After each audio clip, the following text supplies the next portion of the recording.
শেষ, আমারও শেষ আলহামদুলিল্লাহ। আমরা যেন সকলেই নেক আমল করতে পারি। ঈমানকে আমার আল্লাহ হেফাজত করেন।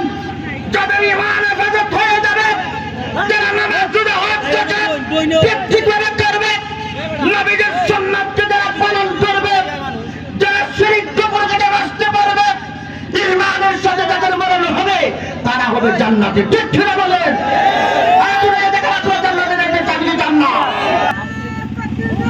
আল্লাহু আকবার, ইয়া রাসূলুল্লাহ, জিন্দাবাদ জিন্দাবাদ, জিন্দাবাদ জিন্দাবাদ, গাউসিয়া, আরো জোরে নারে গাউসিয়া। আমরা গাউসে পাকের ভক্ত, ঠিক কিনা বলেন? আল্লাহ যেন আমাদের সকলকে না ঈমান, নামাজ, রোজা, হজ, যাকাত, নবীজির সুন্নাত, দুরূদ শরীফ, সঠিক জিকির আজকার করার তৌফিক দান করুন। আমিন আমিন আমিন। ওয়া আখিরু দাওয়ানা আলহামদুলিল্লাহ। আসসালামু আলাইকুম ওয়া রাহমাতুল্লাহি ওয়া বারাকাতুহু। এখন আপনাদের সম্মুখে সংক্ষিপ্ত বক্তব্য রাখবেন আমার